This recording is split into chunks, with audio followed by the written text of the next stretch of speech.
नमस्ते, मैं जेवीएन से doctor Pinky Khandelwal, assistant professor, faculty of physiotherapy and diagnostic department से। फर्स्ट, आज अपना टॉपिक है साइनोसाइटिस। साइनोसाइटिस से आप क्या समझते हैं? साइनोसाइटिस दैट मीन्स आइटिस का मतलब हमें पता है इन्फ्लामेशन। आइटिस बेसिकली अपन हर टर्म, किसी भी टर्म्स के पीछे आइटिस आ जाता है, that is inflammation. For example है बर्साइटिस है, ओके, साइनोसाइटिस है, तो उसका मतलब क्या हो गया कि बरसा के अंदर इन्फ्लामेशन। वैसे ही अपना साइनोसाइटिस का मतलब क्या हुआ? साइनोसाइटिस का मतलब है साइनस। साइनस क्या होता है? साइनस बेसिकली अपनी बॉडी में हेड और फेस के अंदर अगर अपन देखते हैं तो एयर फिल्ड स्पेस होती है, ठीक है, जिसके अंदर बेसिकली अपनी एयर फिल्ड रहती है। तो उसके अंदर अगर इन्फ्लामेशन हो जाता है that is known as sinusitis. अब डेफिनेशन अगर अपने देखते हैं, definition it is defined as the inflammation of sinus. जैसा कि इसका नाम है कि साइनस के अंदर इन्फ्लामेशन हो जाना, वैसे ही इसकी डेफिनेशन है कि अपना inflammation in the sinus is known as sinusitis. अब पैरास्पाइनल, ये वाला जो अपना है नोज के अराउंड एरियाज आता है that is paraspinal. Paraspinal different types के साइनस होते हैं, वो अपन नेक्स्ट अपन क्लासिफिकेशन में पढ़ेंगे कि साइनस कौन से टाइप्स के होते हैं। पर ये अपना बेसिक चीज़ जानना जरूरी है कि साइनस क्या होता है। साइनस एक ईयर फील्ड स्पेसेस रहते हैं अपनी बॉडी में, that is known as sinus. अगर उस साइनस के अंदर इन्फ्लामेशन हो जाता है, साइनस के अंदर इन्फ्लामेशन हो गया that is known as sinusitis. अब पैरास्पाइनल जो अपनी है, पैरासाइनस है, नेजल है, ठीक है, पैरानेजल के वहाँ पे अगर इन्फ्लामेशन हो जाता है तब mainly which involve the mucosal membrane. अपने को पता है कि नोज वगैरह एरिया क्या है, यहाँ पे अपने क्या रहते हैं कि म्यूकोसल मेम्ब्रेन कवरिंग रहती है। म्यूकोसल मेम्ब्रेन है, बार बार कहीं पे इन्फ्लामेशन हो रहा है। अब इन्फ्लामेशन के बहुत सारे कारण हो सकते हैं, इन्फेक्शन वगैरह ये हो सकता है। तो पैरानेजल जो अपनी है साइनस है, वहाँ पे मेनली अपने म्यूकस मेम्ब्रेन वगैरह ये सब प्रेजेंट रहती है, वहाँ पे इन्फ्लामेशन हो गया that is known as sinusitis. There is an also another term that is rhinosinusitis. अब राइनोसाइटिस, साइनोसाइटिस और साइनोसाइटिस में डिफरेंस क्या है? इसमें डिफरेंट ये है कि जब अपन क्लिनिकल फीचर के बेसिस पे देखते हैं तो मेनली अपने को डिफरेंस देखने मिलता है, ठीक है, which means disease of nasal sinus. Rhinosinusitis mainly क्या करता है कि जो नेजल साइनस है उसके ऊपर ही अफेक्ट करेगा, but sinusitis is a term जिसके अंदर बहुत सारे अंडर आ सकते हैं, जैसे कि एथमॉइड है वो टाइप हो सकता है अपना, ठीक है, मैक्सिलरी हो सकता है, बहुत टाइप्स हो सकते हैं इसके, फ्रंटल हो सकता है। बट राइनोसाइनाइटिस में अपना नेजल वाला एरिया है वो मेनली इन्वॉल्व होता है। और क्लिनिकल फीचर्स के ऊपर अगर हम इसमें देखें तो राइनोसाइटिस का मेन क्लिनिकल फीचर होता है रनिंग नोज। अब मैं लेमनली आपको बेसिकली समझाती हूँ। जैसे कि आपने देखा होगा बहुत सारे लोग बोलते हैं हमें साइनस की प्रॉब्लम है, साइनस की प्रॉब्लम है। वो साइनस की प्रॉब्लम होती क्या है? साइनस की प्रॉब्लम ये होती है जब साइनस अपना एयर फिल्ड रहता है, ठीक है, साइनस जब एयर फिल्ड रहेगा तो जब मान लो कि वहाँ पे इन्फेक्शन हो गया म्यूकस मेम्ब्रेन के, वहाँ पे इन्फेक्शन की वजह से अपने बॉडी के अंदर प्रोटेक्टिव रिस्पॉन्स आया है, इन्फ्लामेशन हो गया है। तो इन्फ्लामेशन अगर हो गया है तो वहाँ पे क्या करता है, सिक्रीशंस होते हैं that is known as sputum. अपन क्या बोलते हैं, सिक्रीशंस इकट्ठा होते हैं। तो सिक्रीशन, अब जो एरिया एयर फील्ड से रहना चाहिए था, एक एरिया है अपना, वो सपोज करो ये एक एरिया है, यहाँ पे सिर्फ एयर प्रेजेंट थी तो वहाँ पे एयर ही रहनी चाहिए थी, नेचुरली वहाँ पे एयर प्रेजेंट है। अब अगर कोई भी इन्फेक्शन वगैरह की वजह से वहाँ पे अगर सिक्रीशंस इकट्ठा हो गए तो सिक्रीशंस क्या करेंगे, उस पैसेज को ब्लॉक करेंगे, और पैसेज को ब्लॉक करने पे अपने को दिक्कत होती है। बेसिकली हम हर लेमन नहीं सुनते कि साइनस की प्रॉब्लम है तो सर के अंदर हमारे स्पूटम है इकट्ठा हो गया। कफ नहीं बोलेंगे, मेनली हमें पता होना चाहिए कि कफ और स्पूटम के बीच में बहुत डिफरेंस होता है, ठीक है। कफ एक प्रोटेक्टिव प्रोसेस है, ठीक है, कफ ऐसा नहीं है कि आप थूक रहे हैं जिसमें आ रहा है म्यूकस लाइक दैट इज, वो कफ नहीं है। वो प्रोसेस जिसके थ्रू स्पूटम बाहर आता है इट इज नोन एज कफ, उसको आप कफ मान सकते हैं, ठीक है। तो कफ क्या होता है, प्रोटेक्टिव रिस्पॉन्स होता है। और जो बार बेसिकली आपके डिस्चार्ज रहता है नोज के थ्रू या फिर आप स्पूटम बाहर थूक रहे हैं, ठीक है, जिसमें म्यूकस आता है, it is known as sputum. तो ये अपने को पता होना चाहिए कि कफ क्या होता है और स्पूटम क्या होता है। Cough it is known as protective response, ठीक है, जिसके थ्रू अपन स्पूटम है वो बॉडी से आउटसाइड है स्प्लिट करते हैं। नेक्स्ट है अपना types of sinus. Types of sinus के ऊपर अपन अगर जाते हैं तो साइनस के टाइप्स कौन कौन से, ठीक है। अब है अकॉर्डिंग टू ड्यूरेशन, ड्यूरेशन के हिसाब से है। और सेकंड क्लासिफिकेशन है, ये फर्स्ट क्लासिफिकेशन है अपना जो अकॉर्डिंग टू ड्यूरेशन रहता है, ठीक है, ड्यूरेशन के हिसाब से। नेक्स्ट क्लासिफिकेशन है अपना जो अकॉर्डिंग टू लोकेशन, ठीक है, कि कहाँ पे हो रहा है उसके हिसाब से रहेगा। अब अगर अपन अकॉर्डिंग टू ड्यूरेशन के हिसाब से आते हैं तो 4 टाइप्स का होता है, acute, sub acute, chronic, recurrent, ठीक है। एक्यूट जैसा नाम है, अपन बेसिकली पढ़ते हैं कि एक्यूट क्रॉनिक है। एक्यूट दैट मीन्स रिसेंट, जो सडन है, डेज टू वीक्स के बीच में बोलता है कि मेरे को अभी कुछ टाइम से ही साइनस की प्रॉब्लम हुई है, 1 हफ्ता हो गया है या 4-5 दिन हो गए हैं, तो उसको अपन एक्यूट में गिनते हैं, ठीक है। Sub acute in this type presence of symptoms within the week और मंथ, ठीक है। अब कुछ हफ्तों से और मंथ के बीच में है तो वो कैसा केस आ जाएगा, सब एक्यूट। उसके बाद अपन आते हैं, सब एक्यूट के बाद आते हैं क्रॉनिक। क्रॉनिक हमेशा लंबे टाइम का समय रहता है। क्रॉनिक है वो आपको ईयर्स, मंथ्स टू ईयर्स के बीच में हो सकता है।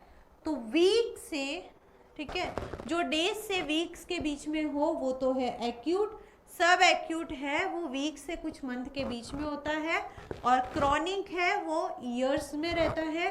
और एक आता है आपका रिकरेंट। रिकरेंट का मतलब क्या होता है कि आपको एक ही साल में बहुत बार दिक्कत होगी, मेनली 3 to 4 टाइम्स आप मान सकते हैं, तो रिकरेंट है। उसका कोई लेना देना नहीं है कि आपको जुकाम हो गया, इन्फेक्शन हो गया कोई तभी होगा, उसका कोई लेना देना ऐसा नहीं है। वो आपको ईयरली, क्योंकि साइनस की प्रॉब्लम जरूरी नहीं आपको इन्फेक्शन वगैरह, इरिटेंट्स, बहुत सारे इरिटेंट्स भी रिस्पॉन्सिबल होते हैं इसके लिए। अब इरिटेंट्स रिस्पॉन्सिबल है इसमें, तो इरिटेंट्स का आप कैसा लेके चलोगे, जैसे पोलन्स की किसी को है, ठीक है, पोलन से एलर्जी है, डस्ट से एलर्जी है, तो भी साइनोसाइटिस हो सकता है। तो आप बेसिकली ये नहीं लेके चल सकते कि आपको कोल्ड वेदर में हो सकता है, ऐसा नहीं है। इरिटेंट्स कोई भी हो जो उस पेशेंट को या फिर बोल सकते हैं उस पर्सन को, उसके लिए क्या है कि एलर्जिक है, ठीक है। नेक्स्ट है अपना, ये तो हो गया अपना अकॉर्डिंग टू टाइप्स में। First according to duration, that is acute, sub acute, chronic and recurrent. उसके बाद आ जाते हैं अपने नेक्स्ट है अकॉर्डिंग टू लोकेशन। लोकेशन का मतलब जैसे कि मैंने आपको स्टार्टिंग में बोला था कि लोकेशन का मतलब क्या होता है। लोकेशन है कि यहाँ पे पूरे अपने फेस में देख लो, ठीक है, ये पूरे फेस में देख लो, यहाँ पे क्या होता है, साइनस प्रेजेंट होता है, तो अपने नेजल से वो स्कल तक जाता है पूरा, ठीक है। तो ये अपनी ईयर फील्ड कैविटी रहती है, तो इस एरिया से लेके ये पूरे स्कल और फेस को कवर करता है, तो उसका स्पेसिफिक एरिया है। तो इथमॉइड जो अपने नेजल लाइन है, ठीक है, और आई के बीच में जो एरिया है, it is known as ethmoid. Ethmoid sinus है। तो अगर यहाँ पे किसी को साइनस की प्रॉब्लम है, मेनली क्या बोलेंगे अपन, म्यूकस मेम्ब्रेन के अंदर, साइनस का जो म्यूकस मेम्ब्रेन है उसके अंदर इन्फ्लामेशन हो गया। अब पर्टिकुलर हो जाएगा, किसी को इथमॉइड है, किसी को यहीं पे चौक लग रहा है कि कंजक्शन हो रहा है, तो किसी को ऐसी प्रॉब्लम है, तो वो लोकेशन के हिसाब से अपन जा रहे हैं इथमॉइड, ठीक है। नेक्स्ट है अपना इथमॉइड के बाद है अपना फ्रंटल।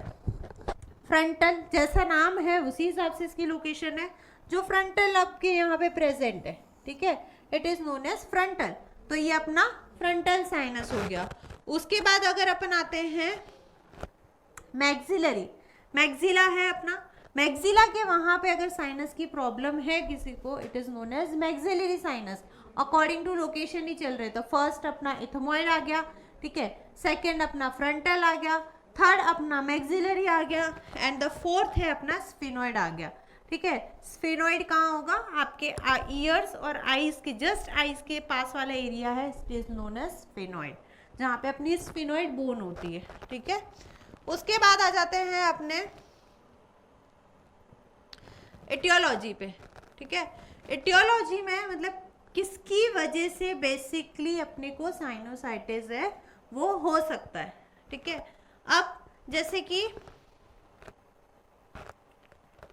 ओके, फर्स्ट है अपना इन्फेक्शन। कोई भी इन्फेक्शन हो गया है, वायरल इन्फेक्शन, बैक्टीरियल इन्फेक्शन, उसकी वजह से होता है। अब कैसे होता है वो अपन पैथोफिजियोलॉजी में पढ़ेंगे कि इसका पूरा प्रोसेस क्या है, बट क्या क्या कॉजेज हो सकते हैं इसके।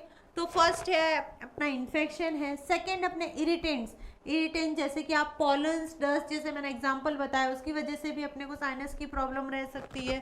थर्ड है अपना ड्यू टू डेंटल इन्फेक्शन। अब ये बात है कि डेंटल इन्फेक्शन का और साइनस का क्या लेना देना है। डेंटल इन्फेक्शन ऐसा है अपना मैक्सिलरी पार्ट को कवर करेगा। ठीक है, अब मैक्सिलरी पार्ट को कवर कर रहा है वो, तो उसकी वजह से वहां पे भी अपने साइनस की यह प्रॉब्लम हो सकती है। अब कैसे हो सकती है, पैथोफिजियोलॉजी में अपने देखेंगे। कोई भी ट्रॉमेटिक इंजरी हुई है तो वहां की जो एरिया की है नॉर्मल फंक्शनिंग होनी चाहिए तो वो नहीं होती है। ऑफकोर्स सी बात है, अगर कोई स्ट्रक्चर डैमेज होगा तो उसका फंक्शन भी डैमेज करेगा ही वो। ठीक है, स्विमिंग एंड द डाइविंग जो है कि स्कूबा डाइवर्स होते हैं उनको ज़्यादा होता है क्योंकि वाटर इन्फेक्टेड होता है, उसकी वजह से कोई इन्फेक्शन, नेजल इन्फेक्शन उनको हो सकता है। ठीक है, कोई भी वायरल इन्फेक्शन है, बैक्टीरियल इन्फेक्शन है, लाइक स्ट्रेप्टोकोकस निमोनियाई है, स्टेफाइलोकोकस ऑरियस है। ठीक है, कोविड कोरोना वायरस है, उससे भी हो सकता है। वहाँ पे भी अपने को क्या है, नेजल कॉन्जेक्शन है वो फील होता है। अदर फैक्टर्स में आप आ सकते हो, इन्वायरमेंटल फैक्टर्स है। इन्वायरमेंटल फैक्टर्स में जैसे कि कोल्ड किसी को ज़्यादा हो रहा है तो उसे जो सेंसिटिविटी है ज़्यादा रहती है किसी को, तो उस केसेस में हो सकता है। सोशल इकोनॉमिक फैक्टर्स है, पुअर हाइजीन रख रहा है या फिर हेल्थ इनएडुकेटेड, न्यूट्रिशनल नहीं सही से रह रहा है तो बार बार किसी को इन्फेक्शन होगा तो साइनोसाइटिस है वो क्रिएट कर सकता है। अब इसकी अगर अपन देखें